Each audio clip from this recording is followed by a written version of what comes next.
And thank you so much for joining us all here tonight, whether you are here in person with us or watching later online. Hello, my name is Joanna Erskine. I'm the Head of Education at Bell Shakespeare, and it's my great pleasure to be the host for this evening's event, which is called Violent Delights, Violent Ends, Romeo and Juliet. Now, this panel is the third in a series of events celebrating, of course, the 400th anniversary of Shakespeare's first folio and the publication. This event is the State Library in partnership with Bell Shakespeare. And of course, it's aligned with the library's wonderful exhibition, if you haven't checked it out already, For All Time Shakespeare in Print, which goes from, it's already open and it goes all the way through to February next year. And it's significant, the publication of the first folio, because if it had not been published by Shakespeare's friends 7 years after his death, we may have lost a remarkable 18 plays that had not previously been published. And they include Julius Caesar, As You Like It, The Tempest, and Macbeth. But tonight we're talking about what is known as the greatest love story of all time. Of course, it's Romeo and Juliet, and we'll be reflecting on the play, its history, the play in performance, and we'll hear from some incredible artists and minds who are joining me, and I'll introduce them in just a moment. But a little bit about the play. Romeo and Juliet was written around the same time period that Shakespeare was writing plays like The Merchant of Venice, Much Ado About Nothing, The Merry Wives of Windsor, and A Midsummer Night's Dream, which is important because in A Midsummer Night's Dream, if you know, the play within a play about Pyramus and Thisbe is widely believed that that's Shakespeare parodying Romeo and Juliet, parodying his own work within his own work. But Shakespeare was not the originator of Romeo and Juliet. There were many existing versions of the story before he got his hands on it. But what he did to the story, which we'll talk about a bit later, propelled it into the stratosphere at which it is still just part of our culture, our pop culture, and even our regular language. And a few little fun facts before we begin.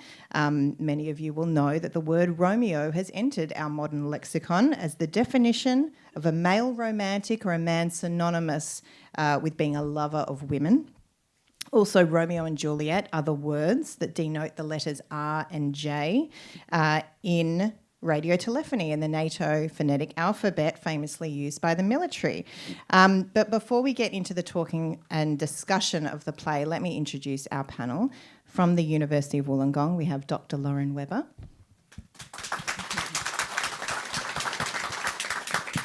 Author Kathryn Barker, actor Jacob Warner, and actor Rose Riley. And for those of you who saw Bell Shakespeare's recent production, very fresh, about 2 weeks ago we closed, of Romeo and Juliet, you'll know that I'm sitting next to the eponymous characters here. So very excited and I'm hoping that they haven't kind of pushed too much from their immediate memory to discuss the play. And of course, that was Bell Shakespeare's first major production in our new theatre down at Pier 23, the Nielsen Nutshell, which is an incredibly immersive space. So Jake and Rose will be talking about playing the play and these characters. Kathryn, you're an author who is engaged with the play in your novel Waking Romeo, which is described as a cosmic reimagining of Romeo and Juliet. And Lauren, as an academic, you engage with the play on many ways, including in an educational context. And you're also part of the Shakespeare Reloaded research team. So Bell Shakespeare has had a very long history with Romeo and Juliet. The company's first production of the play was in 1993. It was directed by John Bell and it starred a very young Essie Davis as Juliet and Daniel Lapine. In 1999, Wesley Enoch directed a production. In 2001, the company presented Shakespeare's R&J, which is an all-male cast, retelling of the play. There was another production in 2006, also directed by John Bell, which was partly inspired by the Cronulla riots. And then a 2016 production directed by now artistic director Peter Evans, which, Jake, you played Benvolio in. Which was in period costume, which I believe was the company's first production in actual period costume. I don't usually do that against a contemporary set. And finally, the most recent, very intimate and immersive production in the Nielsen Nutshell, which we'll hear about tonight. Of course, the company has also presented numerous productions of the play in theatres and in schools for students over the more than 3 decades history of the company. And alongside the Scottish play, it really is kind of the top 2 most common Shakespeare plays that young people will study in their schooling. So we'll talk about that as well tonight. Now, I oversee the education program at Bell Shakespeare, and I would say I engage and talk about this play every week, if not every day or every other day, speaking with students and teachers and artists about it, about how to, get students and teachers teaching this classic play in innovative ways and having really, fresh conversations about it. Something that I've explored in my own work with my play as a playwright, Rosaline, which is about Shakespeare, the forgotten woman in the play, who I'm a little bit obsessed with. And the story of the Montagues and the Capulets and their prejudice has, of course, meant that the play has been set and performed all around the world with countless settings, cultures, religions, real historical events that has served as inspiration from productions. And of course, there have been so many retellings from Zeffirelli's 1968 film to West Side Story to Prokofiev's ballet to Baz Luhrmann's R&J, which I'm really sorry to inform you, that film is nearly 30 years old. That just aged us a little.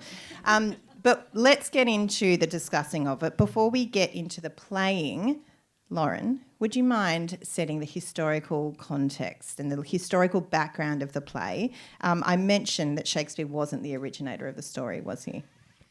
Thank you, Jo. Oh, okay, that's better. Thank you, Jo. So, yes, there is a very long history to this particular story. So, the kind of story of 2 star-crossed lovers who end up dying for their love due to the warring families originated in Italy in the 15th century.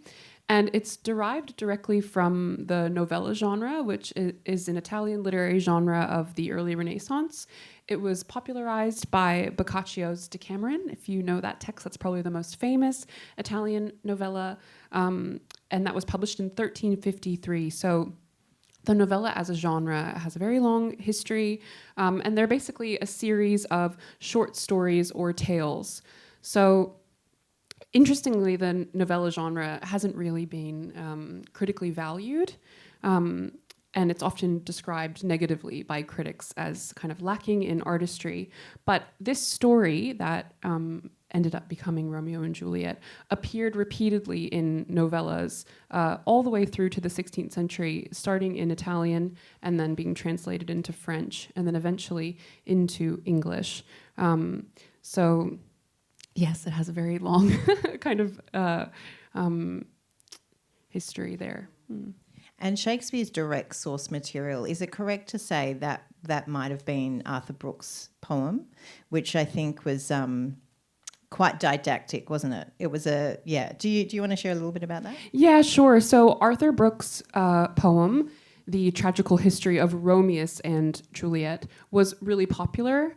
So it had multiple printings, and there's 2 kind of debates about where he got his source material from, whether he translated it from French or Italian. It's probably that he translated the Italian version from the French version that he had access to. So it's changed hands so many times. I guess there's 2 key differences between the Brooke version and the Shakespeare version, or not 2 key differences, but I guess some distinctive differences are that Brooke's version is very didactic, it's very moralizing. It describes what happens between Romeo and Juliet as treason. It even goes so far as to call Juliet a whore. So it tells the reader precisely what they're supposed to think about these characters, and it was written in a kind of novella format again. So Shakespeare, changed it into a theatrical production. And if you can think about the opening choral scene where we're introduced to the story and we get the kind of spoilers of what's going to happen. Shakespeare doesn't tell us how to feel about what's going to happen. He just tells us what's going to happen, whereas in the Brooke version, he has this opening called To the Reader. And I can read a little bit of it for you. Would you like that? Yes, go on. Okay. It's pretty intense. Okay, so I'll probably start with this part. So it says, "And to this end, good reader, is this tragical matter written to describe unto thee a couple of unfortunate lovers thralling themselves to unhonest desire, neglecting the authority and advice of parents and friends, conferring their principal counsels with drunken gossips and superstitious friars, the naturally fit instruments of unchastity, attempting all adventures of peril for the attaining of their wished lust, using auricular confession of the key of whoredom and treason for furtherance of their purpose, abusing the honourable name of lawful marriage to cloak the shame of stolen contracts, finally, by all means of an honest life, hastening to most unhappy death." So there you go. I think that kind of sums up the Brookean rhetoric. So it's incredible that Shakespeare takes this warning to children. It's kind of like the dangers of not obeying your parents' wishes. This is what will happen to you. And then the other thing that he does, I think Arthur Brooke's poem or the story takes course over, 6 months or so, like a long time frame. And Shakespeare condenses the story to, 3 days? And so kind of puts the dynamite under the story and the stakes go through the roof with it. And of course, in addition to, as different counterpoint to Brooke, really, as you say, doesn't judge his characters, puts the story in the hands of the young lovers and lets the story play out. And let's talk about, I'd love to hear from our panel, because Romeo and Juliet is such a seminal part of people's experience with Shakespeare. It's usually something that we encounter when we're teenagers, or the ages of Romeo and Juliet. I would love to ask our whole panel, do you remember your first experience with the play? Jake, do you remember your first encounter? It feels like there wasn't a time in my life that I didn't know about Romeo and Juliet. But I think the Baz Luhrmann film, I'm 34, so it would have been too young when it came out, but I definitely remember watching it when I was a teenager. I loved it. I really, really loved it. But I think the Baz Luhrmann was probably my first experience with it. I think so, yeah. Yeah, I wasn't too young for the Baz Luhrmann film. And I remember reading it for the first time. I had to study it at school. I was about 16, and just after that, the Baz Luhrmann film came out, and it was so cool and it was stylish and it made everything seem so desperately real. So I remember my first encounter very well. As I'm sure you've all guessed, I am American, so we do study Romeo and Juliet in American high schools. And yeah, I studied it in high school. I was a pretty ratty teenager, so I hated it. I thought, why do I have to study this? Juliet's so boring. She's so basic. But I think I disliked it because I was disobedient. And so I appreciate that now in myself as an adult who's come back to it. Rose? Yeah, I don't really remember exactly when, probably similar to you, Jake. First text I remember being the Baz Luhrmann film, which I also really loved. But yeah, I feel like it's sort of, I probably knew about it just by cultural osmosis. It's and you did it when you were, 19? I did it when I was 17, yeah. I did play Juliet when I was 17 in Western Australia, where I'm from. So that was the first time as a performer getting to do it, but yeah. Interesting. I didn't know you've played Juliet twice? Just twice. Amazing. So yeah, I think I was the Baz Luhrmann generation as well. I think it's really interesting that a whole, generation of young people experience the play via that film, because, rather than, it gives so much of our understanding and our freedom of imagining what this play can be with the way that he interpreted. I think it's a masterpiece. I'm a fan of it. Interpreted that film and the detail in that film. But let's jump to the playing of it, because Jake and Rose, it's a huge play. It's so well known. It's been done so many times. when you approach that day one in the rehearsal room, and I know your preparation for the roles happens a long time before you actually hit the rehearsal room, but do you feel the shadow of the play when you all come together? You know, do you have discussions about it, or do you try and kind of push anything previous that's been done to the side when you approach it? Yeah, I think I try not to think too much about trying to make it fresh. I like to kind of shirk that responsibility off to the creatives and the director. As an actor, really just focus on the text and find whatever my truth is, my relationship to the characters and the story and the words. But it is hard to ignore. And I think actually when we first had an audience, I started to feel just briefly crisis of confidence and realizing that all the audience's members were coming in with their own preconceptions of the world and of the characters, and that I had a little moment where I felt a bit thrown by that knowledge, but it doesn't really help to focus on it. So I did my best to just put it out of my mind and focus on the task at hand, which is to tell the story. And I think you can. I mean, as you said, I did a production in 2016 of the play. So playing Benvolio, who's Romeo's cousin, all of his scenes basically are opposite Romeo. And so I had an idea of what I wanted to do with it, or how I think I would have done it differently while I was doing that production. And also, like, the history of it can kind of help you. Like, Romeo is often played in the first half is quite... he's kind of unlikable for most shows that I've seen. He's a bit sappy, and it's really hard to play those first few scenes, being in love with Rosaline and not wanting to go to the party. They're all quite negative, and it's hard to play him and be likeable by the time you meet Juliet. So knowing that, I had something to play against. So I actively tried to play against the history of it. But you can't, like, you know, sometimes before I go on stage, this thought comes into my head where I'm like, people have been waiting in the wings to do this role for 400 years, and audiences have been waiting to hear this play for 400 years. Like, there is a whole history sitting behind you, which can be inspiring and terrifying. But I try to lean on the inspiration of it more than the terror.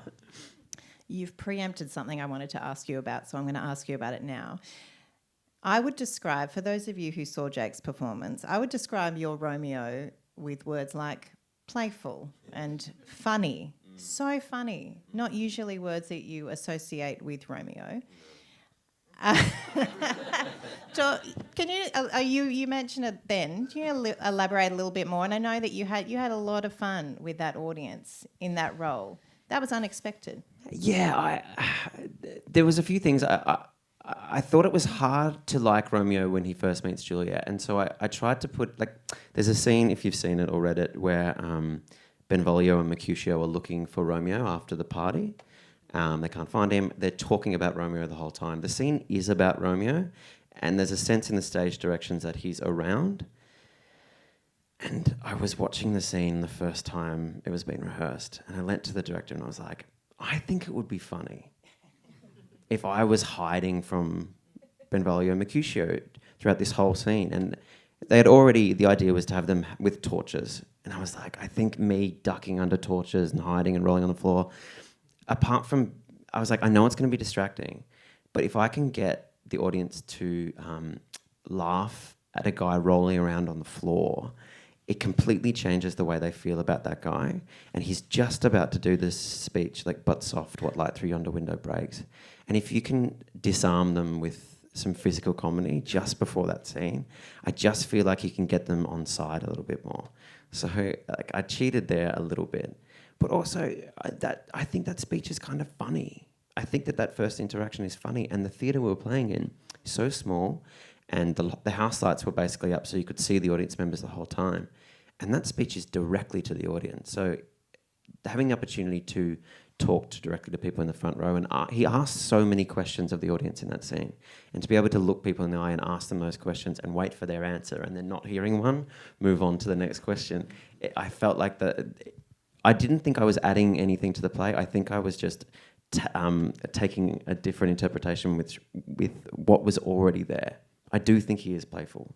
I just think that he doesn't find out who he is until he meets Juliet. And it's that first part where he's figuring out who he is, where he's a tough cookie. Yeah. No, I remember it well. There was a lot of picking up of people's programs and hiding when the torch came. My 9-year-old came along, and definitely that was her highlight, is you rolling and then falling off the platforms. Kathryn, let's talk about your response to Romeo and Juliet, which is called Waking Romeo. And if anyone hasn't read Kathryn's book, would you give us a quick overview just to set the scene? Look, very quickly, it's a mashup of Romeo and Juliet and Wuthering Heights in a futuristic world destroyed by forwards-only time travel. Come on. All of that is in there. Is it in the bookshop? We should go. I feel like people... I honestly don't know. What inspired you to take on Romeo and Juliet in your work? What was it about the play that you wanted to answer? Well, I sort of touched on it before. When I read Romeo and Juliet, I was about 16, and I actually read Wuthering Heights at the same time, and it all seemed incredibly romantic, and it was the greatest love story ever told, and then there was Leonardo DiCaprio, and it was all just lovely. And that was what formed in my mind as like the romantic ideal. And then I revisited it as an adult and thought to myself, that's rubbish. Like, that's a terrible example. How did I take these two stories that were effectively about a destructiveness and such a narrow view of love and decide that was a romantic ideal? So I think that when I wrote Waking Romeo, a lot of it is me exploring that disconnect, the naive idea that this is what romantic love is, versus the more mature idea that actually love is meant to be a little bit more patient than killing yourself over a guy that you've only just met. And it's meant to be bigger than that. When Uncle West was talking before, he talked about our planet and like penguins and in writing and in conceptualizing what I thought love should be about, the messaging that I wanted my kids to have, I wanted love to be broader. It wasn't meant to just be romantic love. It wasn't meant to be you should probably end yourself if it doesn't go smoothly in the first 24 hours. It needed to be more patient. It needed to be a bigger idea. So I think that what inspired me to write the book was the exploration of the disconnect between my 16-year-old self and my reflections upon what the messaging had done to my early ideas of what constituted an epic love story. And yeah, we're going to talk about the difference between our younger selves and our current selves in relation to this play a little bit later. But what kind of conversations, or what's been the reaction with the young people reading this book? Have you had responses? Do they have strong They feelings? prefer it to the play. Look, it's a lot more accessible. The response has been really good. But I deliberately tried to write it in a way that meant you didn't actually have to read the play. So a lot of people, and Rose said before, like, we absorb so much of this play through osmosis, culturally speaking. So a lot of the people that have read the book actually have never read the source texts and probably never will. Or maybe we'll watch the Lerman film. Okay, let's talk about the structure of the play. And Lauren, I'm going to ask you about this because certainly as an audience, we're all very aware that it is a play of two distinct halves. The first half really runs like a romantic comedy. In fact, you could kind of go home at interval and it would be an entirely different experience. And then once Mercutio is killed, sorry, spoiler alerts, the play just rockets and rockets and rockets to the end, to its tragic conclusion. And it really takes a nosedive. And I know that in the production that we saw, it ended, with the kiss, didn't it? It ended, absolute. Everyone was laughing. It was all high and it was very deliberate. That's when we went to interval and had a drink at the bar. And then it nosedives in the second half. Lauren, why does Shakespeare do this? Why does he, give us this play of two distinct extremes, do you think? Thanks, Joe. I think that's a really good question. One of the things about this being like a kind of recycled story and there being so much history to the source material is that there is a kind of like a track that Shakespeare does stay on. So I'll just read to you that there are 12 key incidents that cycle across all of the different novella versions, including Shakespeare's, that remain unchanged from the 15th all the way through to the 16th century. So that starts with Romeo aborting love interest number 1, the Capulet party where Romeo and Juliet meet, meeting at Juliet's house to plan to marry, carrying those plans out with the help of the friar, and then the brawl where Romeo is banished, and then Romeo and Juliet take leave of one another. The Capulets arrange Juliet's marriage to another, in the case of Romeo and Juliet, to Paris. And then Juliet appeals to the friar, and they develop that potion scheme. Juliet's false death is reported to Romeo as true, the scene in the tomb where the lovers die, the governor's distribution of justice, and the families reconcile. So those plot points are hit in every single one of those different novella editions of the play. So I guess in terms of it taking that nosedive, that's the track that the play is on. I guess in terms of what you said previously about the two houses, one of the, I guess, important things about this play is that there's a lot of symmetry. The palm to palm is kind of like a metaphor for the whole structure of the play. Hopefully that answers the question. But and dramatically, I guess in terms of the playing of it, feeling, especially in the intimate experience that you had with the theatre, you must feel palpably the audience experience of that play. What's that like, playing that? It's so fascinating being in the first scene after interval where the play on a dime switches from comedy to tragedy. There's part of me that goes, because the audience is still laughing at Mercutio right up until, and sorry again for the spoiler, he dies. And I almost in my head I'm going, oh, you don't know.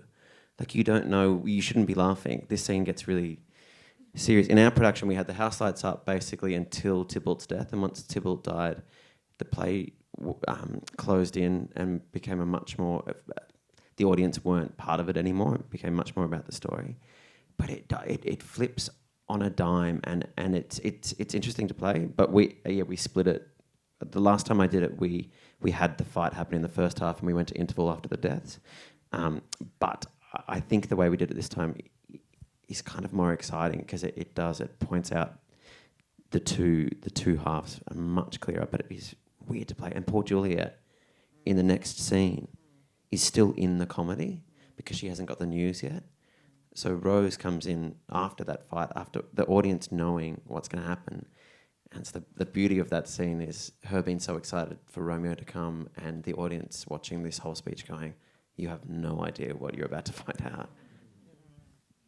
Yeah, well, I do want to talk about that a little bit later, and we have talked about Romeo. I do want to talk a little bit more about Juliet, Rose, and I'm really interested because you've played this at two distinct points in your life.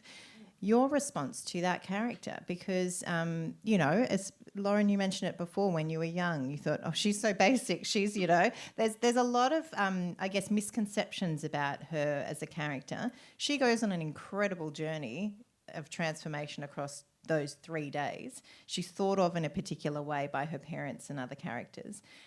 Did your relationship to her as a character change? Did you go in with preconceptions about her, and did you go through an understanding of her on a different level?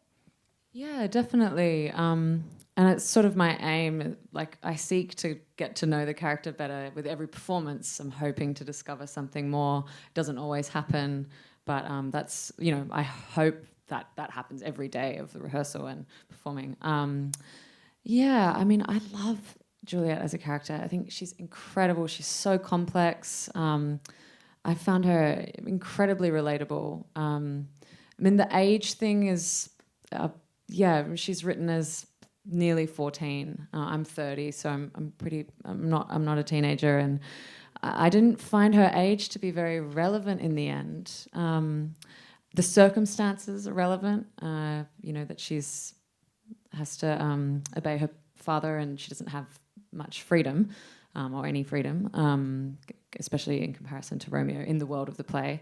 But yeah, it's hard to relate to the 17-year-old version of me that played it. It was a long time ago, and I think I had a much narrower idea of what love was, and heartbreak, and desire, and all of those themes. Coming at it now, I feel like I've been able to I was able to delve so much deeper, and yeah, I mean, she's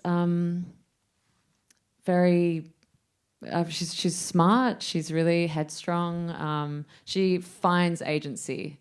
It's probably my favorite thing about her. Playing other Shakespearean female characters, a lot of them, the ones that I've played, like people like Ophelia or like Lady Anne, are often in a state of reaction. They're reacting to the world around them, and they're just fantastic roles as well. But I really enjoyed playing Juliet because she's quite active. She really makes things happen. She goes to the friar. She says, I need you to find me a solution, or I can't go on. And then she makes that plan happen, even though she's beyond terrified.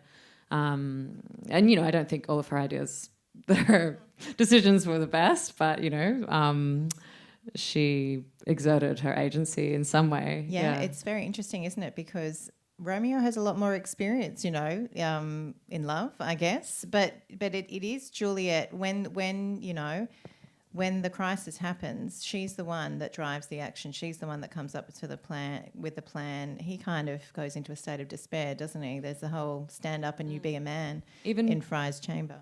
Yeah. Even before the tragic half, I mean, he drives some action. He goes to her balcony, but Juliet proposes to him.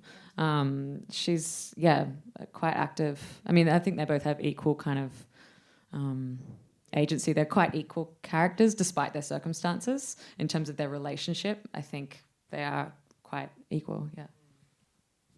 Did you have any reply? Sorry, I put down Romeo a little bit. No. I think it's completely true. I think it's fascinating. Romeo comes to that balcony scene and he's like, "I love you. Let's get married." Or like he's like on the front foot, and she's like, "Whoa! We've just met. Slow down." Like this bud of love by some. What is that line? Bud of love by summer's ripening breath may prove a beauteous flower when next we meet. Yeah, it's just a bud. Let it bloom into a flower.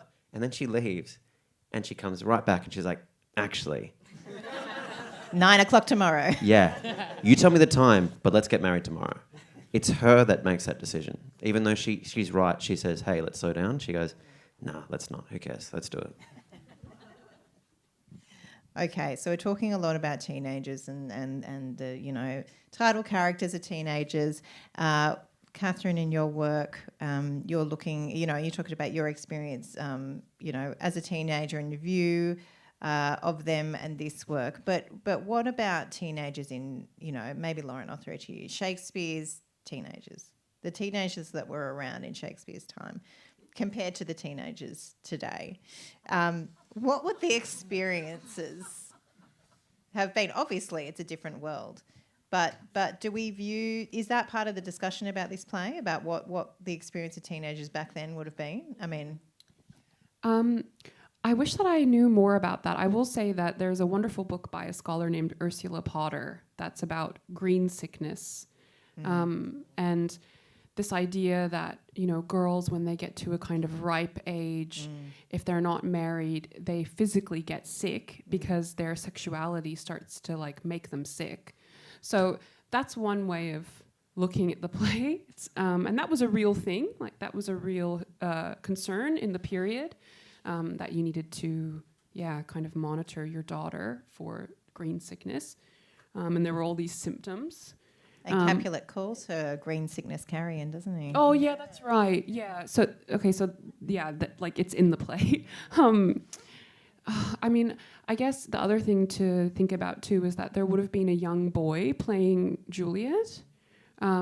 So I think part of the reason that Shakespeare's version is so much better than Brooks is that Shakespeare was interested in young people and knew about young people and was around them and valued them, because he was working with young actors so often. Yeah. And of course, Shakespeare was writing in the Elizabethan era, and there was a huge amount of poverty. But the kids in that era, like keeping in mind that with your parents' permission, a girl could be married off at 12. Girls didn't get an education. They were there primarily to one day be hopefully good wives and good mothers. So if you look at the level of agency that teenagers today can have, particularly young women, there's an enormous difference. And if you look at, I mean, it's easy to look at the aspects where, you know, Juliet does not have the capacity to say no to Lord Capulet, but upon reading it as an adult, there's aspects of toxic masculinity that are really starkly contrasted to what we're teaching our boys today. So I think that the messaging is hugely different. Now, I don't know if you're aware, it's very poignant, but today is Are You OK Day. So today of all days is about, you know, teaching our young people in particular about suicide awareness. Now, my kids in the car on the way to school this morning, we were talking about mental health. We were talking about suicide prevention. Now, my son's 13. That's the same age as Juliet, right? Like, the Capulets were not sitting her down and having this conversation. So I think that aside from the fact that, you know, they were having boiled meat instead of bubble tea, we have the capacity to have these conversations with our teenagers. So forget the fact that you could be married off at 12. I don't think that there was a space in Shakespeare's day for the kinds of conversations that parents can have with their children. And if you look at the play, the disconnect that happens because the Capulets and the Montagues can't actually sit down and have a proper emotional conversation with their kids, I think that that's a huge difference between then and now. Yeah, and it's interesting because Lady Capulet actually says to Juliet, who is 13, I was a you know, a mother much upon the years that you were now a maid. So she was younger even than Juliet, you know. Great advice. Yeah, wonderful absolutely. mother. It's what's interesting to me though is that the average age of marriage at that time was 24 for a woman, and Brooke's Juliet was 17. So Shakespeare made the age younger, so that the idea of a 13-year-old being married, even though it had happened, it wasn't the norm. He wanted his audience also to be like, why are you marrying her off this young? Like that I think that's the only logic I can get for him lowering the age to 13 over 17, is that I think he wanted to have that shock that we have now of her being married at that age happen to his audience as well, because it's clearly, and it's commented on. Capulet says at the first scene, let 2 more summers wither in her pride ere she be ripe to be a bride. He says she's too young. That's right. So even when Paris comes courting, Capulet says 2 more years. I mean, it's still 15. Still too young. But it is interesting because that's one of the many moments, I think, and I want to ask Jake and Rose you about this in your response to your working of the play and rehearsing the play, because there are many moments in the play where characters mention things offhandedly that if anyone had listened to that or they had voiced that properly, things would have been different. And I know that Peter Evans, that is something that was an interesting, it was of keen interest to him in the playing of the production, that the play is, he referenced the Romeo's line when he gets in the way of Mercutio and Tybalt fighting, and Mercutio says, why did you come between us? And he says, I thought all for the best. And that actually these series of kind of circumstances and things happening were often well-intentioned things. I'm always obsessed with the fact that when at the ball, when Romeo arrives on the scene and Tybalt goes straight to Capulet and says, look, Romeo's here, there's a Montague. Capulet says, apparently he's a great guy. He says, I hear good things about him, just let him alone. And the fact that, Juliet didn't know that Capulet thinks, oh, Romeo's not such a bad guy. But no one knows that, no one hears that. And there's this series of things. Is this something, because the playing of the production, it did feel like certain moments were lighter or more considered.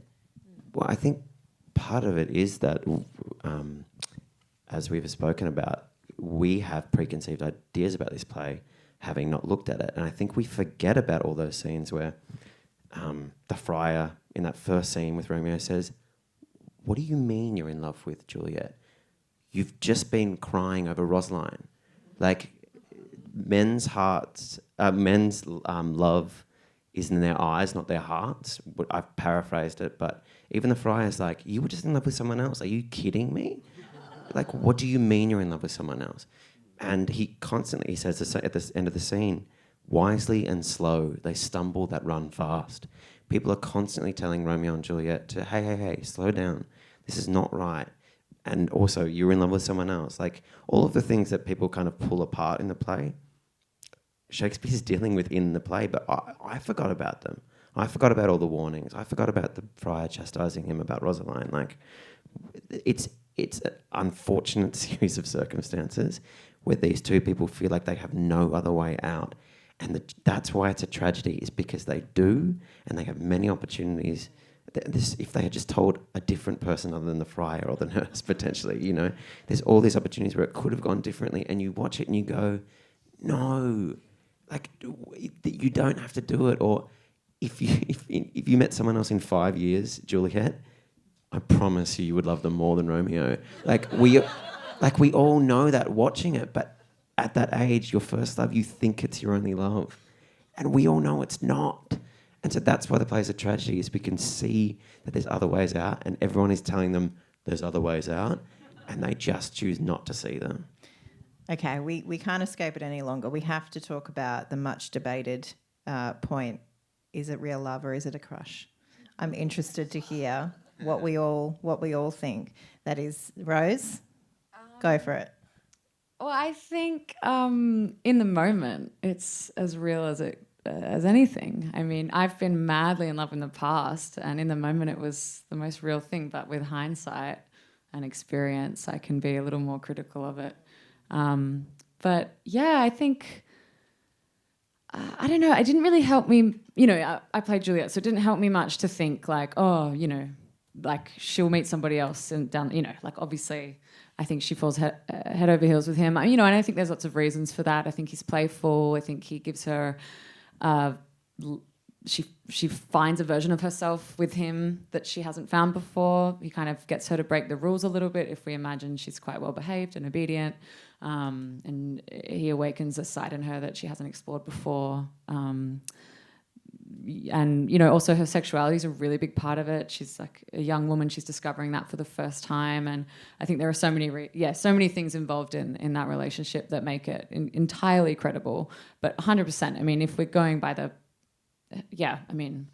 teenagers. Like, you assume that down the line they'll meet somebody else, and like, you know, that it's not the greatest love story of all time. But I think in that moment, in the truth of the context of the play and the days it takes place, it's 100% real. And the feelings that she has and the way that the language Shakespeare gives both the characters is incredible. Yes. Let's talk about the language, and Jake, maybe in your response, you can talk about this, because Romeo is a lover of love. He's loved many women before, but with Juliet, his language is different, isn't it?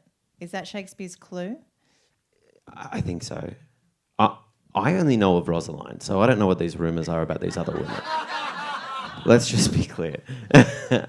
But that's why I think the early scenes are interesting too, because Romeo's language isn't very good, and it's a nuance that we actually don't really pick up anymore, but he's speaking in these Petrarchian... Bad poetry.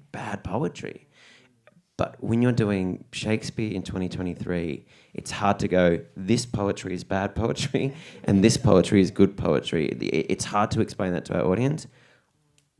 Believe me, I tried. But it's hard to go, please don't like this poetry, but in this next scene, I promise you this is good poetry. You just wink a lot during the first part, I think. That usually helps. But I think Shakespeare, over the course of his whole career, I think he's speaking about, well, he's incredible with words, but he's saying words are not enough. And his characters are constantly going, I wish I had better words to describe how I'm feeling. He does pretty good, But what he's constantly saying is, I wish I could describe this better. These feelings that we have of love, jealousy, anger, revenge are such big things that words are not enough to describe them. And he's the lack, like I'm having right now, not being able to articulate our feelings is a struggle for us because these feelings are so big. But he does try and articulate them about Rosaline, and it's bad. But when he speaks about his love about Juliet, he's much more articulate. And to that point, in the scene just before they get married, the characters speak directly to that. Romeo says, "You're better with words, Juliet. Can you please put into words how, if you feel the same way as I do, if your happiness be heaped like mine, then put this into words." And Juliet says, "I can't." Well, she says, basically words are not enough. And what does she say? "My true love is grown to such excess, I cannot sum up some of half my wealth." I can't even tell you half of what I'm feeling in words. Totally. He speaks directly to that. And his sonnets that he was writing at the same time, he says, if I could write the beauty of your eyes and in fresh numbers number all your graces, the age to come would say, this poet lies. Such heavenly something touches ne'er touched earthly faces. He's always talking about the limits of language. So what's your answer, Jake? Oh, no, it's real love, for sure. Okay. It's the only difference between love at 16 and love at 30 is that at love at 30, you know the heartbreak will end. But at 16, you just don't think it's going to end. I think that's the only difference. Kathryn, do you want to weigh in? Look, within the context of the play, it's real. Like, Shakespeare is very clever with his limited words, and he describes it beautifully and perfectly, and the trajectory of it's amazing. It's when we overlay reality and we go, well, she's 13 and it's been like a day and a half. We look at it and go, that's actually not real love. I mean, you can be in lust, you can have a crush, it can be whatever you want to call it, but as an adult, we understand that objectively, a 13-year-old girl cannot know the depths of true love in a small portion of a week. But within the context of the play, within that reality, within the characters that Shakespeare has created and the language and the depth that he has given them, sure. In reality, no. Your turn. And Lauren, I just wanted to add before you share your thoughts that it's not a secret, I don't think, that we talk a lot about this with students in our education programs, that there are 14 lines that Romeo and Juliet speak to one another before their first kiss. And what are 14-line structures? It's a sonnet. So it feels to me that bad love poetry, and then the moment that they meet, Shakespeare gives them this perfect 14-line back and forth shared verse that makes a sonnet, and then they kiss. That can't be an accident, can it? Is that leading to us thinking maybe it is the real thing? Oh yeah, I think that's a great example. They kind of complete, the perfect love poem together. I guess in terms of it being real love or a crush, I think the decision that Shakespeare makes to shorten the play, to the action to take place over a few days, is part of the way that the play is really interested in intensity. There's this sense that things are boiling, and they're going to boil over, which they do. And so the relationship between Romeo and Juliet is part of that. It's that intensity. It's that boiling that eventually spills over.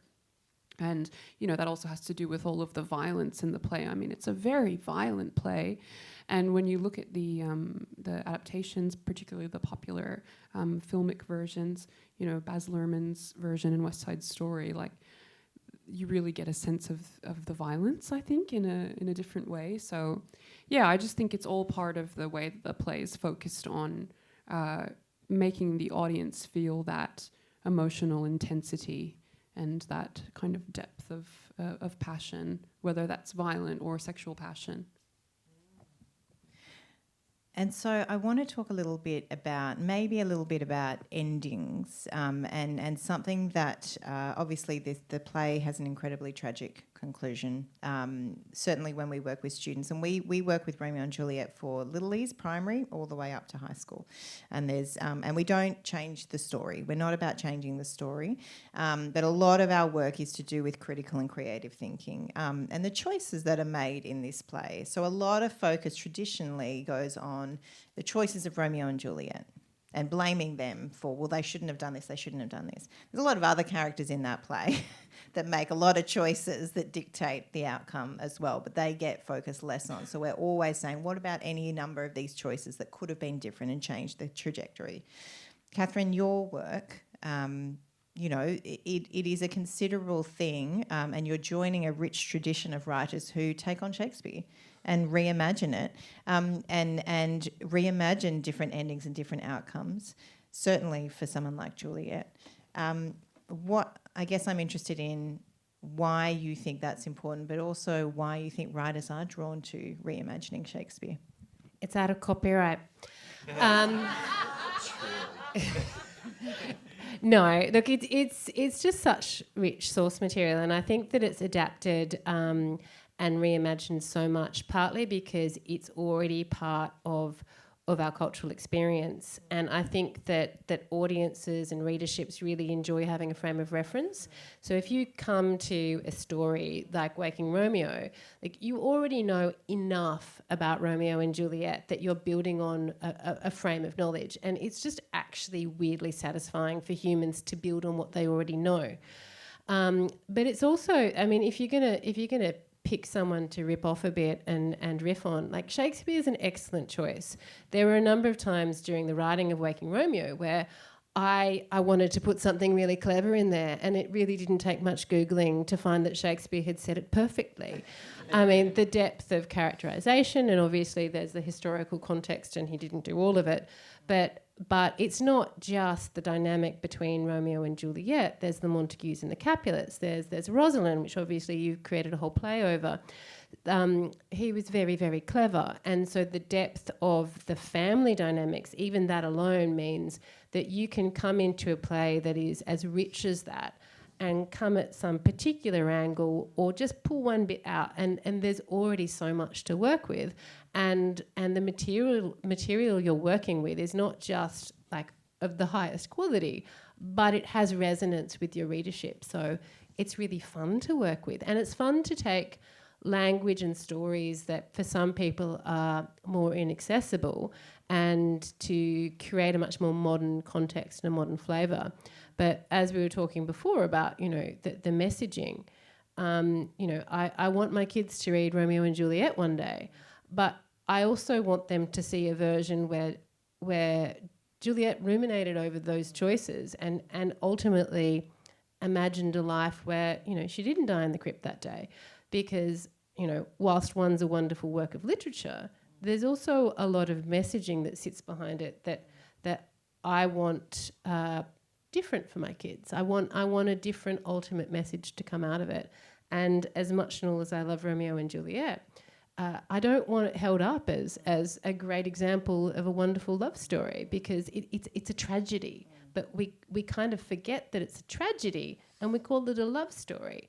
And the messaging around that being epic love and the other examples that we have in terms of classic literature as epic love, it's a toxic message for young people who are having all those intense feelings. At 13 and 14 and 15, you can think that you are as deeply in love.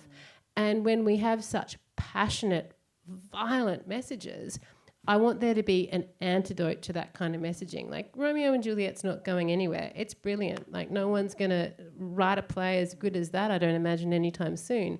But we have to have the response to it as well. And I think that's why so many people are responding, because one sits there in the canon, really important, but so is what we teach our kids in terms of response.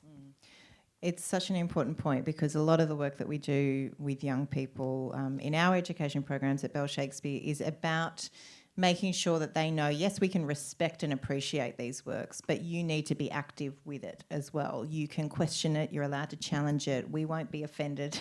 And also a lot of the work that we do is actually about young people having agency within these plays and saying, yeah, it could have ended differently, how could it? And in fact, one of our younger performances that we do for primary schools, which is a collaboration with Andy Griffiths, the popular children's author, just Romeo and Juliet. At the end, we teach them the story, but at the end of the play, we ask the kids, how could it have ended differently? And literally whatever they say, the actors have to perform. And sometimes it's completely bonkers. But it is really, really important to say, yes, question it, challenge it. Some of it's not okay. You can actually rewrite the ending, getting students to rewrite or give characters soliloquies and, voices that they didn't have. Go ahead, write it. We don't want to and have to worship these works on a dusty shelf. In fact, they need to live and breathe. That's the fastest way for Shakespeare to become irrelevant, is if we just appreciate it and leave it on the shelf. We've actually got to actively engage with it, which I guess leads me to you and your work. You're part of the Shakespeare Reloaded research team, and you work in an educational context. How do you engage with this play, or how does it get taught? What are your reflections on the play within an educational context? Well, I think it's really easy to learn Shakespeare badly, and it's very easy to teach badly because it's seen as being inherently valuable. And so, it's like you said, it's so important to challenge that. I think it's also so important to let, students have different views about the play and to change it, because that's what Shakespeare did too.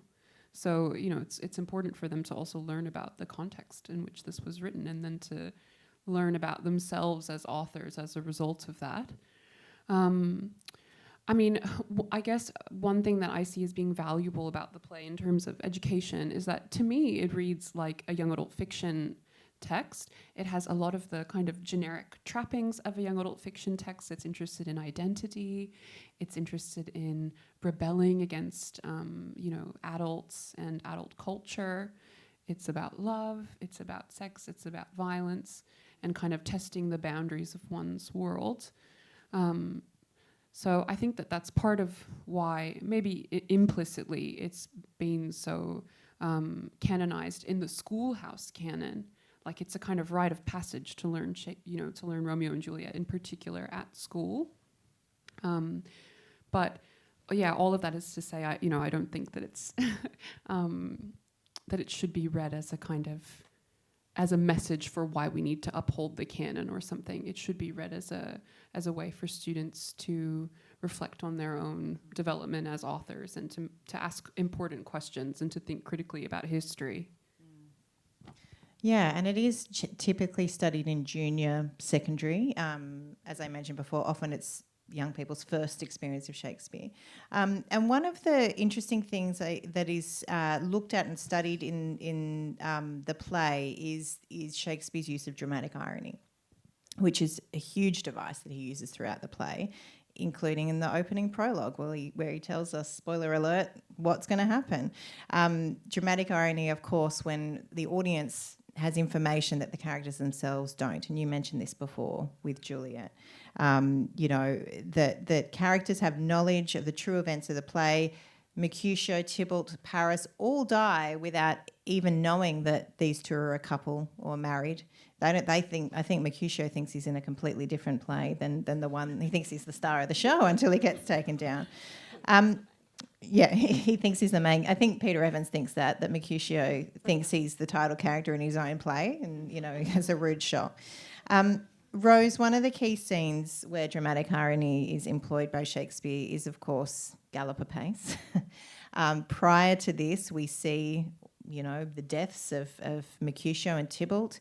Romeo kills Juliet's cousin. He finds out he's banished. Basically, shouldn't have done that. Everyone's in the street. Everyone finds out about this thing. And then we cut to Juliet. She's in her bedroom waiting for a new husband, wishing the night would hurry up and come along, and she's just giddy. And then obviously we see the news come in. But how is that how is that, again, these extremes that Shakespeare is giving not only us as the audience to experience, but the artist to go from extreme high to extreme low? How is it playing that? I often find it's quite a gift, especially having to play some of the more tragic material. Having a contrast sometimes can really help me, I find, as a performer, to be able to go from a high to a low. I haven't exactly figured out why, but just something in that contrast, I guess it sort of highlights the shift of tone. But yeah, I mean, I found that scene really challenging for a number of reasons. The Galloper Pace speech is beautiful, but it's filled with really archaic imagery that I hoped that the audience got, but knew that a lot of them wouldn't. And you know, it's hard imagery. Like, some of it's so dense, and some of the references are, you know, references to Greek mythology, and which I'm sure plenty of the audience got, but plenty didn't. So I always found that speech quite difficult. But a joy to sort of live in that space and to live in her anticipation and her desire. And there's something kind of fun as well when you're playing dramatic irony as a performer, because whatever role you're playing in it, it's kind of like a nudge, nudge, wink, wink to the audience. Like in that moment, I knew that Juliet was the ignorant party, but you know, later on, when she's pretending to her parents that she's going to marry Paris, her and the audience know that she's not. And there's something really satisfying about being a part of that, as the audience too, I think. But yeah, I did find that scene challenging. I was lucky enough to be acting opposite Lucy Bell as the nurse, and I really enjoyed performing with her, and we had a really great connection. So that always helps.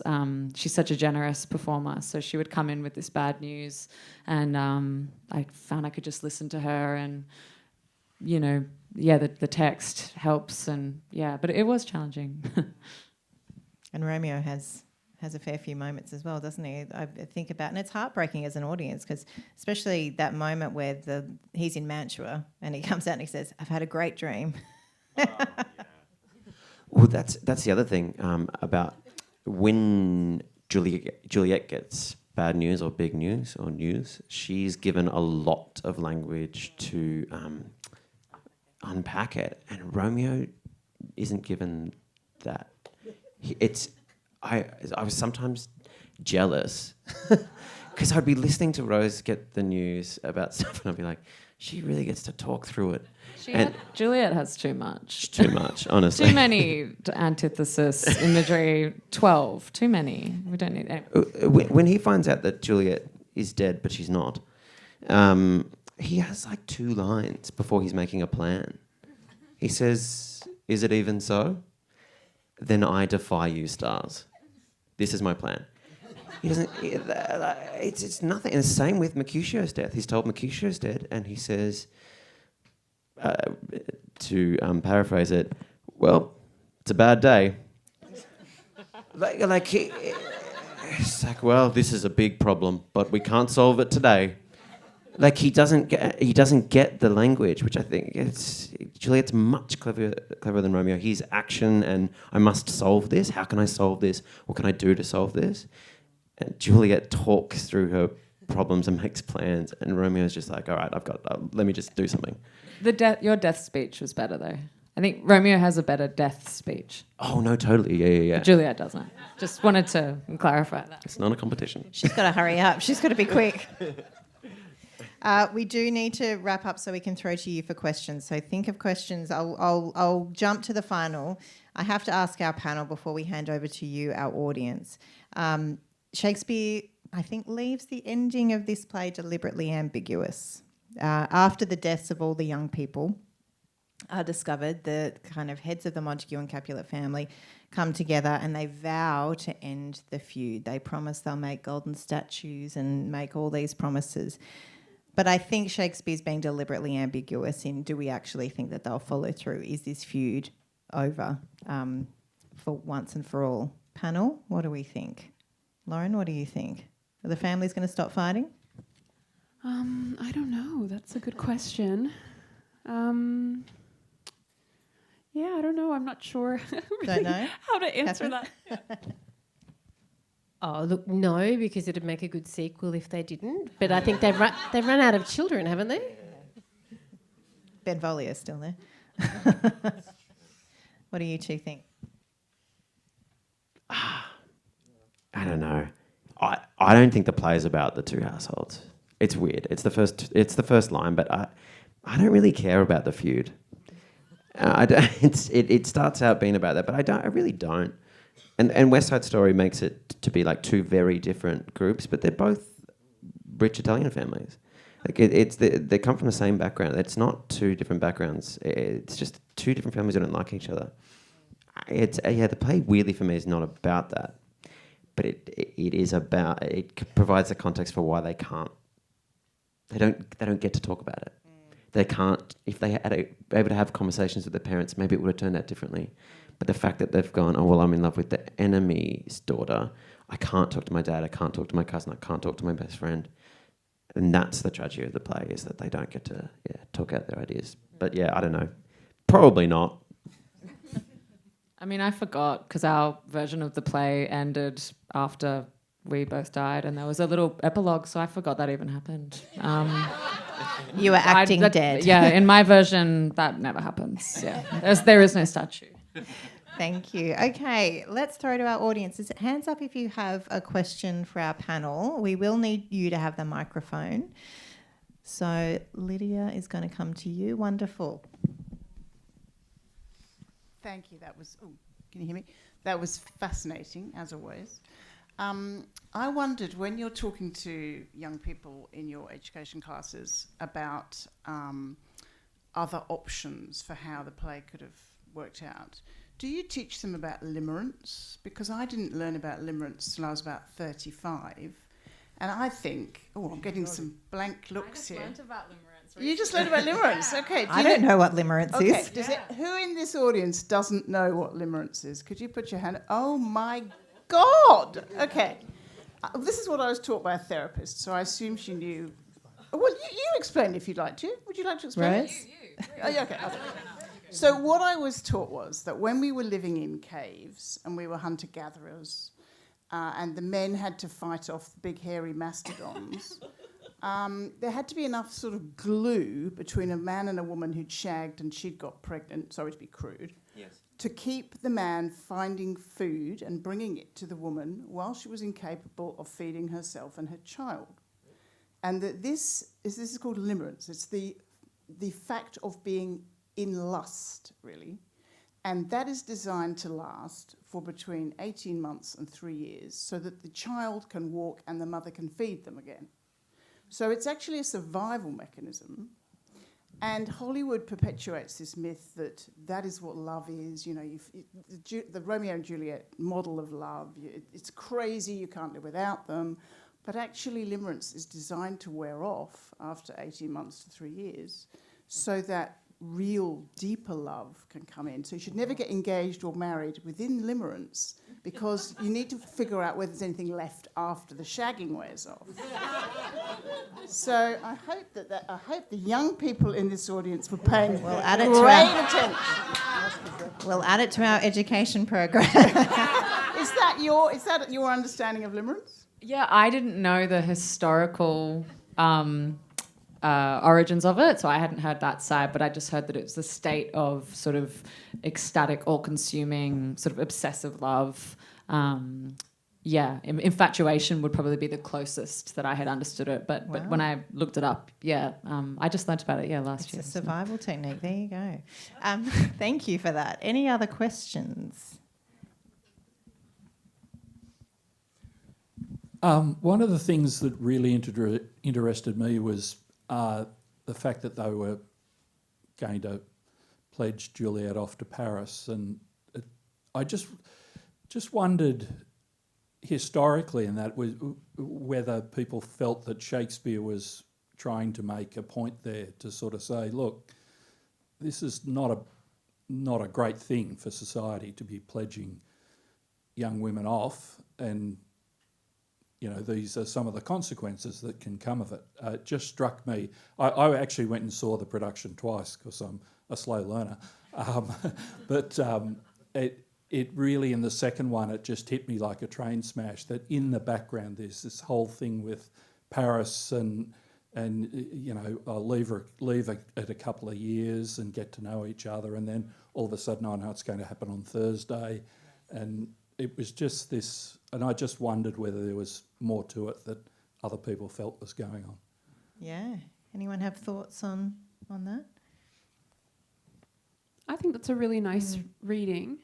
I guess one of the points that I made earlier about, you know, why I think Shakespeare made some of the decisions that he made in contrast to the source material is that he was interested in the lives of young people, and not just interested in their lives, but that he valued them to some extent, you know. Yeah, so I think, you know, that's a nice reading, certainly a good reading. I think a lot of the play is showing that Juliet has very little agency and Romeo has a lot. He's the one she's literally on a balcony and can't move much, and he's wandering around the garden, and it's the same. He's not being married off to anyone. We don't hear about him and any constraints. He's literally can do whatever he wants, and Juliet is under a bunch of different constraints, one of them being that if she doesn't meet anyone else, Paris is it. And so I think he's constantly telling us that he's limiting the options. That's why by the end they feel like they have none. They clearly do, but that's the dramatic irony for us as well. We know that there's other options, but he's just going, no other options, no other options. You have to marry Paris tomorrow. Yeah. But it is interesting because originally Capulet does say to Paris, get to know her, and if she consents, then I will consent. But then later in the play, you know, when things happen. Yeah, I think we spoke about that maybe she's been a fairly obedient child, and so he just expects something different. So then in the scene where she does actually say, I don't want to do that, he's like, it's the first time maybe he's really experienced her saying no to his face. She might have said no to the nurse a lot, maybe to the mum, but I think in that world saying no to the dad is kind of unprecedented for him. So I think he has all the best intentions in that first scene, but that's because he doesn't expect that she'll have desires of her own. And that Paris is genuinely a great match. Like, you know, there's no reason except her feelings why they wouldn't be a good fit. But he's a good plot device as well. It's just another barrier. Do we have time for one more question, Lydia? Just one?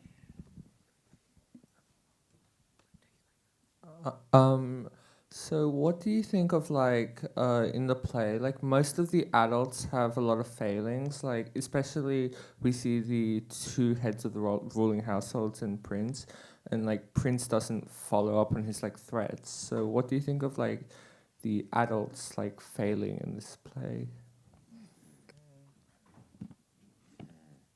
Who wants to take that one?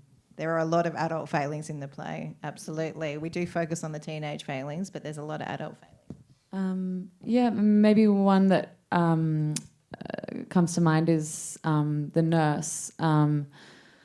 We definitely explored and it's, you know, common in most productions, the relationship between Juliet and the nurse is very close and loving and affectionate, and I think that's a really unfortunate moment, sort of how I view it anyway, that the nurse's betrayal of Juliet when Juliet has no options and she says to the nurse, what do I do? And the nurse says, you should marry Paris.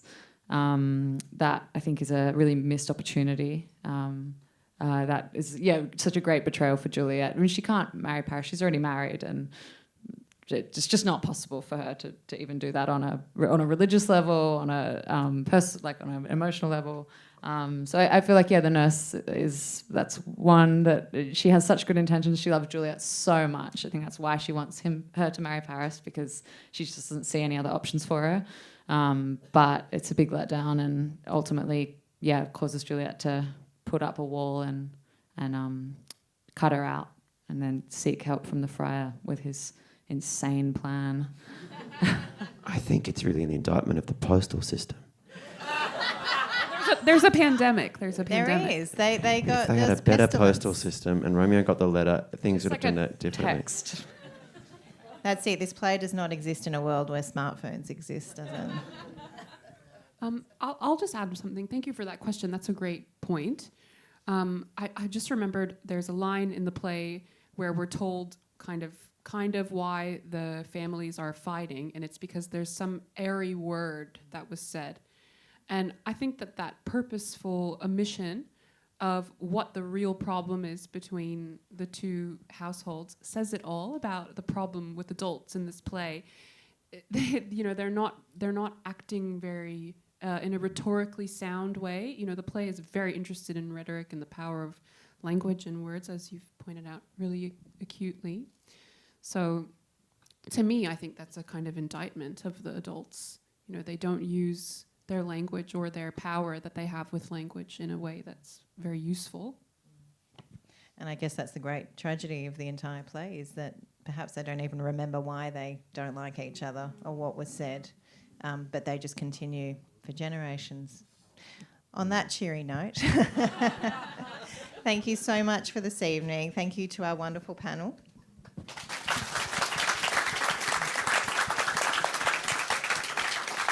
Thank you.